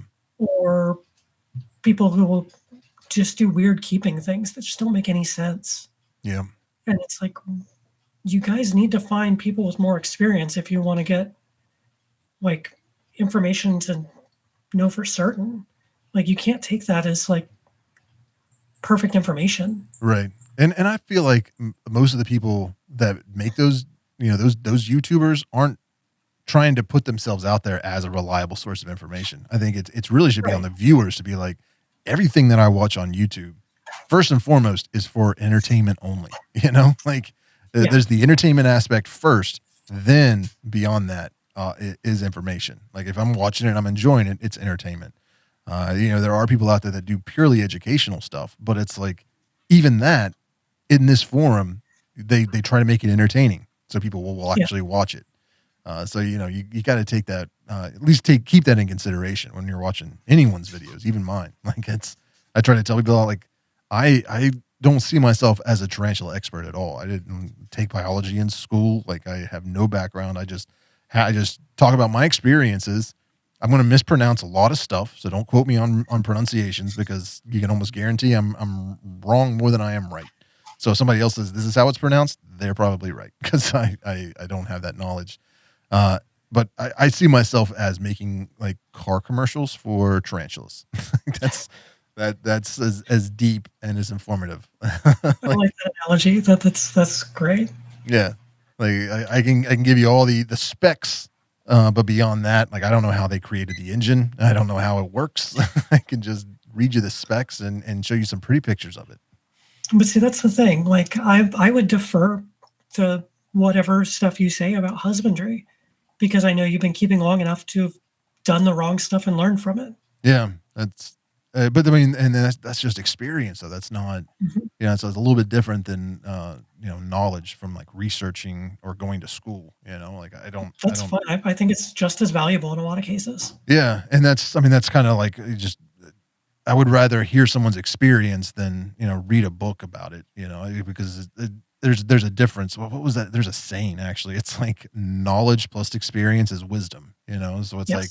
I can at least give you some of the experience aspect of it. You go to the scientist for the, get the facts and the knowledge. I can tell you my experience with it and then put those together and maybe you won't have to make the same mistakes I did, like hopefully. And it sucks sometimes. Like I'm sure as a YouTuber, you can relate, you put videos out there and sometimes it's like, you learn new stuff and then you look back and you're like, oh man, like I was wrong in that video. And it's like your mistakes are out there for everybody to see. It's not the ones that drive me the craziest are my earliest magic videos because I did not know how to talk to the camera while playing magic. Yeah. I had to learn how to do that and that took me about a year. Yeah. I mean, because that's a game that takes a lot of focus. It's like playing chess. Yeah. I mean, just doing anything and talking to a camera is not natural at all. It takes a lot of practice. Like, at least I've got the performer thing in me, but yeah, I was never the one on a microphone. Even though I played every instrument, I didn't go by the mics. Yeah, I think that's I didn't talk to the crowd. That's the only advantage I had is just years of playing in bars and talking to people on stage and stuff like that. Like I couldn't talk to you at the bar, but if I get up on stage and have a microphone, then all of a sudden I could have some personality. Oh yeah, because you got the separation with the stage. Exactly. But like I've got that monotone autistic voice like Daria. And like love Daria. Whatever happened to Daria? I'm basically the living embodiment of Daria in a lot of ways. Awesome. But like my monotone voice, I know I can get boring when I go on and on, especially when I get on like a passion topic like spiders or something like that. Yeah. I won't shut up. That's why I wanted to go into teaching to begin with. That's very Like you cool. just give me the right topic and I can go for hours. Yeah. Speaking of going for hours, we are actually coming up on the 2-hour mark. So we're gonna have to wrap Oh, this wow. I didn't realize it'd been quite this that long. podcast up. Yeah. I actually have I'm such a bad podcaster. Like I was supposed to be doing this every Thursday, and I think 2 weeks now I haven't posted anything because I've had to keep rescheduling and canceling and one thing or another. Like I actually had we had another date to do this earlier, and I don't remember if you canceled or I canceled. There's a little of both, I think. Yeah. I feel bad because it's like, I was on like 1.5 hour of sleep because I'd had an insomnia bout that night. yeah. And I think you had somewhere you had to be that you hadn't planned for. yeah. Well, yeah, usually, let's just do it in a couple of days. yeah, if I can do it like in the middle of the day, usually it's not an issue. But sometimes we have struggle in my house with communication on schedules. So it's like my wife will tell me on Tuesday, "Oh, we've got this thing to do with my family tomorrow night." And it's like, "Oh wow, I've got stuff scheduled." And she's like, "You can't It's miss also it." hard to match up a diurnal schedule with a nocturnal schedule. So. Yeah. And some of the people that I do podcasts with are in the UK, or one guy I was going to do one with is in Texas, and it's like he doesn't have power or water, so he's like, "Yeah, this is not a priority." I'm like, "No, dude, you do what you got to do. When everything gets straightened out, we'll reschedule." I felt bad, but it's like I line this stuff up, and then life happens, and it gets canceled, and it's like, I guess we're just not If it going to makes have you a feel podcast. better, I cancel playing Magic on stream frequently. And that only takes me and sitting down to play a game. Yeah. Well, I appreciate you being willing to come on, even though I had to reschedule a few times. It was very No, totally. nice This has talking been a to lot of you. fun. And hopefully you'll be willing to come back and maybe we can talk some more and dive in even a Definitely. little bit deeper into some different species of tarantulas and stuff like that. Oh yeah, I'd love that. Maybe I can even set up down in my tarantula room so we can actually look at some stuff. Yeah, that would be very Or cool. just bring them downstairs, I guess. Yeah. Well, I mean, technically this is a podcast, so it's a little difficult for people listening when we're showing stuff. But yeah, true. Yeah. But I mean, we do have the video format that we're both looking at. We definitely do. And that's I'm a weird recording for my thing about doing this podcast like this, because I spend most of the time working on the video, setting up the cameras and the lights and all this kind of stuff, and then put it out there. And like 2/3 of the people that that consume the content are just listening. Like it's mainly just downloads. People listen to the audio version. Just a small sliver of that are people that are. So it's like, why am I even working with a camera? Like, why do I even put this effort into it? I'm a paid subscriber to a news podcast. Yeah. And they've got a whole channel. They do live streaming video, and like most people consume the video. Yeah. And I listen to the podcast, and like it drives me nuts when they put up a video clip with no audio and like don't tell me what's happening. And it's like, come on, guys, someone's not watching the video. It's very wild. But so yeah, mixed media is a thing. Yeah, definitely. But there are enough people that are watching it on YouTube. It makes it definitely worth the effort, I suppose. I'm sure that people watching it right now are like, "Hey, I like this. Don't stop doing this." But hopefully we both get some views from it since I'm putting it up on mine as well. Definitely. So if you're interested, definitely check out Jade. She's over on SkyeSpider. That's SKYE Spider on YouTube. She's on Twitch. I assume you're also on like Instagram. Where else? Yeah, pretty much everything. And it's always SkyeSpider. Are you on Twitter? Skye is spelled weird because it's my middle name. I'm literally a Jedi. I'm Jade Skye Walker. I saw that. When you sent me the message, I was like, I don't know who she is, but she's a Jedi, so she's definitely gonna be on the podcast. And the more I learned about you, I was like, all right, yeah, this would be a very interesting conversation. And ironically, none of my tattoos are Star Wars related. Even though most of my body's covered. So people watching the video have seen my face and neck tattoos through this whole thing. Yeah. So your YouTube channel is, you got spider content. That's the word, as well as Magic the Gathering and things of that nature. That's pretty much it. Okay.